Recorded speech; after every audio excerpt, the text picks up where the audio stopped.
Hello, నేను CS Rao. Mood of the nation సర్వేలో జగన్మోహన్ రెడ్డి యొక్క పేరు గల్లంత అయిపోయింది. తెలంగాణ సీఎం రేవంత్ రెడ్డి పేరు కూడా లేదు.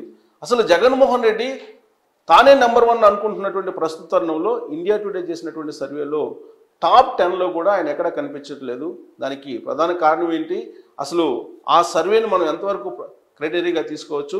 జగన్మోహన్ రెడ్డి ర్యాంకుల్లో గల్లంతు కావడానికి కారణాలు ఏంటనే దాని మీద విశ్లేషణ తీసుకునే ప్రయత్నం చేద్దాం. ప్రస్తుతం శ్రవణ్ గారు రాజకీయ విశ్లేషకులు లైవ్లో సిద్ధంగా ఉన్నారు. శ్రవణ్ గారు నమస్తే అండి. సార్ నమస్తే. కేఎస్ రావు గారు నమస్తే సార్. జగన్మోహన్ రెడ్డి తానే నెంబర్ 1 అనుకుంటూ ఉంటారు. తానే సంక్షేమ పథకాలను తీసుకొచ్చాను, తాను తప్ప ఎవరు తీసుకురాలేదు, నా సంక్షేమ పథకాలను చూసి నాకు ఓటేయండి అని అంటున్నారు. అలాంటి సీఎం పాపులర్ సీఎంలలో లిస్టులో ఎక్కడా కూడా కనిపించట్లేదు. ఏంటి దానికి కారణం ఏంటి? సార్ ఈ సర్వే కానీ ఈ ర్యాంకింగ్స్ కానీ చూస్తే ఒకటి క్లియర్ గా అర్థం అవుతుంది. మనకు ఒక సామెత ఉంది, అందరినీ కొన్నిసార్లు మోసం చేయగలుగుతాం, కొందరిని అన్నిసార్లు మోసం చేయగలుగుతాం, కానీ అందరినీ అన్నిసార్లు మోసం చేయలేము అనేది స్పష్టంగా అర్థం అవుతుంది అనమాట. ఒకప్పుడు ఏంటంటే కేవలం సంక్షేమ పథకాలతో ఉచిత పథకాలతో ప్రజలను మభ్యపెట్టి ఆ రచ్చబండ మీద ఒక నలుగురు కూర్చొనేసి మేము ఇచ్చే ఉచిత పథకాలతోనే మీరు బతుకుతున్నారు, మేము లేకుండా మీ జీవితం లేదు అని అంటే ప్రజలు నమ్మే పరిస్థితులు ఒకప్పుడు ఉన్నాయి. కానీ ఇప్పుడు లేవు. ఇప్పుడు ప్రజలు అభివృద్ధి కోరుకుంటున్నారు. మీరు ఈ ర్యాంకింగ్స్ చూసుకున్నట్లయితే అయితే ఒకప్పుడు కేవలం సంక్షేమం మీద ఆధారపడిన ఒరిస్సా ఈ మధ్య కాలంలో డెవలప్మెంట్ దిశగా అడుగులు వేస్తుంది నవీన్ పట్నాయక్ గారి అధ్యక్షతన. అదే విధంగా ఉత్తరప్రదేశ్ యోగి ఆదిత్యనాథ్ గారి అధ్యక్షతన ఇండస్ట్రియలైజేషన్ జరుగుతుంది. సో లైక్ వైస్ అదే మన ఆంధ్రలో చూసుకున్నట్లయితే ఇంకా ఒకప్పుడు 1970 పాలసీస్ ఇక్కడ ఇంప్లిమెంట్ చేస్తున్నారు. సో అందుకనేసి ప్రజలు తిరస్కరిస్తున్నారు. India Today mood of the nation pulse సర్వేలో కూడా అదే రిఫ్లెక్ట్ అవుతా ఉంది. అత్యంత తక్కువ పర్సంటేజ్ కలిగినటువంటి సీఎంగా, ఆమోదయోగ్యమైన సీఎంగా జగన్మోహన్ రెడ్డి ఉన్నారు. అత్యంత తక్కువగా అంటే మిగిలినటువంటి సీఎంల కన్నా కూడా ఆయన అట్టడుగున ఉన్నారు అనేది mood of the nation survey. So దాన్ని ఎలా చూస్తారు?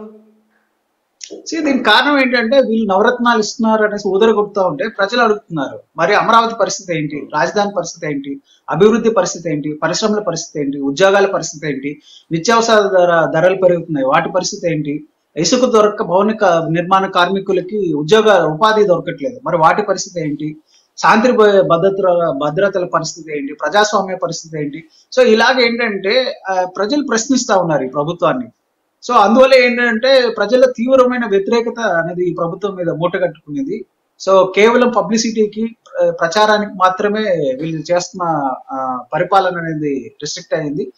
గ్రాస్ రూట్ లెవెల్లో ఎక్కడా కూడా డెవలప్మెంట్ అనేది కనపడట్లేదు. అందువల్ల ప్రజల్లో తీవ్రమైన వ్యతిరేకత ఈ ప్రభుత్వం మీద మీకు కనపడుతుంది సార్. సో అందరి గ్రాఫ్ బాగలేదని చెప్పేటువంటి Jaganmohan Reddy graph mood of the nation సర్వేలో 30% కన్నా తక్కువ ఉన్నట్టు ఇప్పుడు ప్రస్ఫుటమైంది. ఇది రేపు లోక్సభ ఎన్నికల్లో ప్రస్ఫుటమయ్యే అవకాశం ఉందా? అంటే దాని ప్రభావం ఉంటుందా? సో ఖచ్చితంగా ప్రభావం ఉంటుందండి. యాక్చువల్లీ ఏంటంటే మీకు జగన్మోహన్ రెడ్డి గారు గత 5 సంవత్సరాలుగా ఒక presidential system of governance pattern లో మీకు పరిపాలన కొనసాగించారు. ఎలాగైతే యుఎస్ లో కేవలం ఒక ప్రెసిడెంట్ తన సొంత నిర్ణయాలు తీసుకుంటారో, సో ఆ రకంగా ఏంటంటే అన్ని ఆయన ఓన్ డెసిషన్స్ తీసుకున్నాడు. ఆయన ప్రజల్లో వస్తున్న తీవ్ర వ్యతిరేకత, ఆయన తీసుకున్న నిర్ణయాల మీద వస్తున్న తీవ్ర వ్యతిరేకత అనేది ఆయన అర్థం చేసుకునేసి ఆ వ్యతిరేకతని కప్పిపుచ్చుకునే దానికోసం ప్రజల మీద ఈ ఎమ్మెల్యేల మీద దాన్ని డైవర్ట్ చేస్తూ వాళ్ళని బకరాలు చేస్తూ వాళ్ళని స్కేప్ గోట్ చేస్తూ వాళ్ళని ఎమ్మెల్యేలు మార్చారు. అయినా కూడా ఈ సర్వే ద్వారా మనకు అర్థమవుతుంది ఏంటంటే ఎమ్మెల్యేలు మార్చినా కూడా వ్యతిరేకత అనేది ఎమ్మెల్యేల మీద కాదు, స్థానిక నాయకుల మీద కాదు, వ్యతిరేకత అనేది ముఖ్యమంత్రి గారి మీదే. అయితే మారిస్తే ఆ ముఖ్యమంత్రి అభ్యర్థి జగన్మోహన్ రెడ్డి గారిని మార్చాల్సిన పరిస్థితి వస్తుంది మనకు కనబడుతుంది ఈ మూడ్ ఆఫ్ ది నేషన్ ప్రకారం. సో అది ఆయన చెప్పుకోలేక ఏంటంటే ఆయన గ్రాఫ్ బాగుందని ఆయనకు ప్రకటించుకుంటున్నారు. మరి ఏ ర్యాంకింగ్స్ ప్రకారం ఆయన గ్రాఫ్ బాగుందనేది మనకి ఎవరికి తెలియదు. ఒక టైమ్స్ నౌ సర్వే చూపిస్తున్నారు. ఆ టైమ్స్ నౌ అనేది వీళ్ళు ట్రంప్ అవినాష్ కి క్లయింట్ టైమ్స్ నౌ. సో వాళ్ళు ఏదో డబ్బులు ఇచ్చుకొని ఒక పెయిడ్ సర్వేలు తప్పించి జెన్యున్ గా చేస్తున్న సర్వేలో ఎక్కడా కూడా ముఖ్యమంత్రి గారు గ్రాఫ్ బాగున్నట్టు ఎక్కడ కనపడట్లేదు. వాళ్ళ ఆనం రామనారాయణ రెడ్డి గారు కానివ్వండి, కోటమిరెడ్డి శ్రీధర్ రెడ్డి గారు కానివ్వండి, వాళ్ళ సొంత ఎమ్మెల్యేలే తిరుగుబాటు చేస్తూ పార్టీ వదిలి వీళ్ళ పరిపాలనతో విసుగు చెంది ఆయన గ్రాఫ్ బాగలేదనే కదా తెలుగుదేశం వైపు వెళ్తున్నారు వీళ్ళందరూ. ఆయన గ్రాఫ్ బాగుంటే ఎవరైనా సరే ఏ పార్టీ అయితే అభివృద్ధి అధికారంలోకి వస్తుందో ఆ పార్టీలోనే ఉండాలనుకుంటారు. కానీ అధికారంలోకి ఉండే పార్టీని వదిలేసి ప్రతిపక్ష పార్టీలోకి ఎందుకు వెళ్తారు? ఆయన గ్రాఫ్ బాగలేదు, ఈసారి చంద్రబాబు నాయుడు గారు అధికారంలోకి వచ్చే అవకాశం ఉంది కాబట్టి వీళ్ళందరూ వేరే పార్టీకి వెళ్తున్నారు. ఒకటేంటంటే ఐపాక్ నమ్ముకుంటూ ఉన్నారు జగన్మోహన్ రెడ్డి. మరి వాళ్ళు ఇచ్చిన సర్వే ఏంటో తెలియట్లేదు. But mood of the nation దాంట్లో మాత్రం 30% కన్నా తక్కువ పీపుల్ మాత్రమే జగన్మోహన్ రెడ్డిని కోరుకుంటున్నారు అనేది తెలుస్తుంది. ఇలాంటి సందర్భంలో ఆయన అనంతపురంలో జరిగినటువంటి సిద్ధం సభలో కూడా క్యాండిడేట్లు ఎవరనేది మీరు పట్టించుకోవద్దు, జగన్మోహన్ రెడ్డికి ఓటేస్తున్నట్టే మీరు భావించి ఓటేయండి అని చెప్పి ఆయన చెప్పడం అనేది ఆయన రాంగ్ రూట్లోకి ఐపాక్ తీసుకుని వెళ్తుంది అనిపిస్తుందా? ఎగ్జాక్ట్లీ రాంగ్ రూట్ లోకి తీసుకెళ్తున్నారు. ఎందుకంటే ఇప్పుడు ప్రజల్లో ఉన్న ఫీడ్బ్యాక్ ఏంటంటే మా క్యాండిడేట్లు ఎవరనేది అనవసరం, ముఖ్యమంత్రి కానీ వెంటనే దించేయాలని ప్రజలు అనుకుంటున్నారు. మరి ఇప్పుడు ఆయన అధికారంలోకి రావాలంటే అట్లీస్ట్ ఆయన స్థానిక నాయకులు ముఖం బొమ్మ పెట్టుకున్నట్లయితే అట్లీస్ట్ కొన్ని ఎమ్మెల్యే స్థానాలైనా గెలిచే అవకాశం ఉంది, ఎంపీ స్థానాలు గెలిచే అవకాశం ఉంది. ఆయన బొమ్మ పెట్టుకున్నట్లయితే ఆ వచ్చే 10 సీట్లు కూడా వచ్చే అవకాశం లేదు. సో ఇది ఒక రాంగ్ ఫీడ్బ్యాకే కదా ఐపాక్ గాలు ఇస్తున్నారు. ఇవాళ సమాజంలో ఆంధ్ర ఓటర్లలో ఉన్న వ్యతిరేకత పార్టీ మీద కాదు, అభ్యర్థుల మీద కాదు, ముఖ్యమంత్రి గారి మీదే వ్యతిరేకత ఉంది. ఆయన తీసుకుంటున్న డెసిషన్ మీద అభివృద్ధిని కంప్లీట్ గా పక్కన పెట్టేసి కేవలం సంక్షేమ పథకాలతో ప్రజాధనాన్ని వృధా చేస్తూ వాళ్ళేమో ప్యాలెస్లు కట్టుకుంటూ అన్ని సహజ వనరుల్ని దోచుకుంటూ ఉంటున్నారు అన్న దాని మీద ప్రజల వ్యతిరేకత ఉంది. సో ఇది ఐపాక్ వాళ్ళు అక్కడ ఇస్తున్న రాంగ్ ఫీడ్బ్యాకే కదా. ఒకటేంటంటే శ్రవణ్ గారు, విచిత్రమైన పరిస్థితి ఏంటంటే 99% తాను ఇచ్చినటువంటి హామీలు నేను నెరవేర్చాను కాబట్టి ఓట్లు ఎందుకు వేయరు అని చెప్పి జగన్మోహన్ రెడ్డి అడుగుతున్నారు. ఇంకోటి అడుగుతూ ఆయన ఏమంటున్నారంటే ఏ ముఖ్యమంత్రి ప్రపంచంలో ఎవరు కూడా ఏ నాయకుడు కూడా అడగని విధంగా మీరు నా పాలన నచ్చితేనే ఓటేయండి అని చెప్పి అడుగుతున్నటువంటి ఏకైక ముఖ్యమంత్రి జగన్మోహన్ రెడ్డి అని చెప్పి వాళ్ళు ప్రచారం చేస్తున్నారు. దీంట్లో లాజిక్ ఏంటి? సో మొట్టమొదటి 99% హామీలు నెరవేర్చారంటున్నారు కదా. మరి యువతకు ఉపాధి కల్పించడం కోసం ప్రత్యేక హోదా తీసుకొస్తామన్నారు, కేంద్రం మెడలు వంచుతామన్నారు. మరి ఆ హామీని నెరవేర్చారా? పరిశ్రమలు తీసుకొస్తామన్నారు, ఆ హామీని నెరవేర్చారా? రాజధానిని అభివృద్ధి చేస్తాను, రాజధాని మార్చిని అక్కడే ఉంచుతానన్నారు, మరి ఆ హామీని నెరవేర్చారా? తర్వాత పేదలకి ఉపాధి కల్పిస్తామన్నారు, ఆ హామీని నెరవేర్చారా? రైతులకి మంచి భవిష్యత్తు ఉంటుందన్నారు, మరి ఆ హామీ నెరవేర్చారా? మరి ఏ ప్రాతిపదికన 99% హామీలను నెరవేర్చారు? మద్యపాన నిషేధం చేస్తామన్నారు, మద్యపాన నిషేధం చేస్తామని చెప్పి ఆయన సొంత బ్రాండ్లు పెట్టుకునేసి ప్రజల ఆరోగ్యాన్ని పాడు చేస్తున్నారు, స్త్రీలని రోడ్డు మీద పడేశాడు, మరి అది హామీ నెరవేర్చారా? ఇవన్నీ ఏంటంటే ఇదంతా గోబెల్స్ ప్రచారాలు, ఫేక్ ప్రాపగెండా అని. తర్వాత మా పరిపాలన నచ్చితేనే ఓటేయండి అని అంటున్నారు. ప్రజలందరూ కూడా మీ పరిపాలన మాకు నచ్చట్లేదు, మీకు ఓటేయము అని అనుకుంటున్నారు.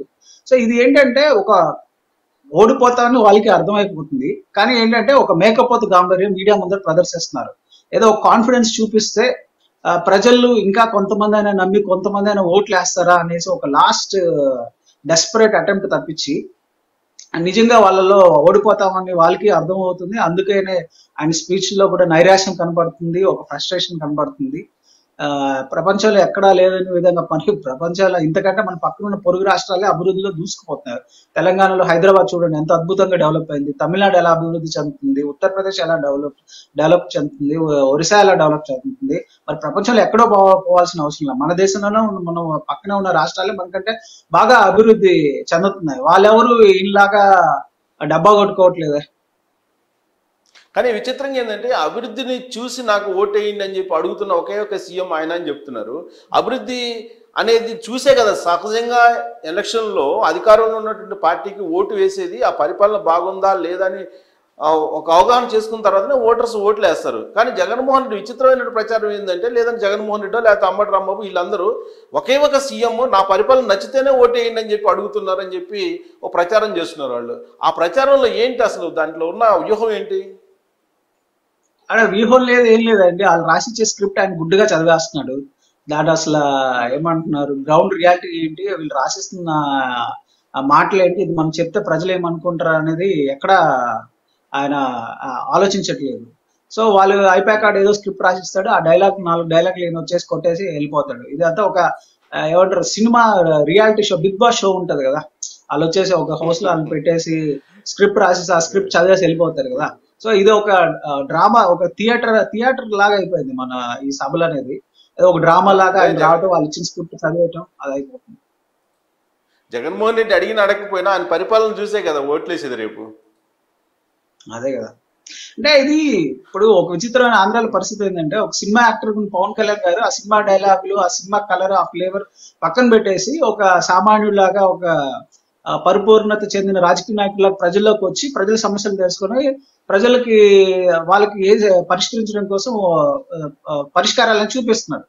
ఈయన ఒక పొలిటికల్ బ్యాక్గ్రౌండ్ నుంచి వచ్చిన ఈయన ఒక సినిమా హీరో లాగా అన్ని మీరు చూడండి, ఆయన క్యాంపెయిన్ స్లోగన్స్ కానివ్వండి, ఆ స్పీచ్లు కానీ అన్ని చూడండి, పక్క ఒక సినిమాటిక్ స్టైల్లో ఉంటది. ఇది మీరు భరత్ అనే నేను అని ఒక సినిమా వస్తే జగన్ అనే నేను అని వీళ్ళు ఒక క్యాంపెయిన్ చేస్తారు. అలాగా ప్రతిదీ కూడా ఇప్పుడు మీరు గతంలో ఎప్పుడైనా చూసారా ఒక రాజకీయ నాయకుడి మీద సినిమాలు రావటం? ఇది ఒక పరిపాలనలో అధికారంలో ఉన్న ముఖ్యమంత్రి మీద సినిమాలు రావటం ఏంటి? వర్షపెట్టి ఎలక్షన్లకి మీకు వ్యూహము, యాత్ర 2, శపథం, ఇంకా వాళ్ళ గురించి వాళ్ళే పబ్లిసైజ్ చేసుకునే సినిమాలు వచ్చి వీళ్ళకి ఒక సినిమా పిచ్చి ఉందండి. సో దానికి తగ్గట్టు ఏంటంటే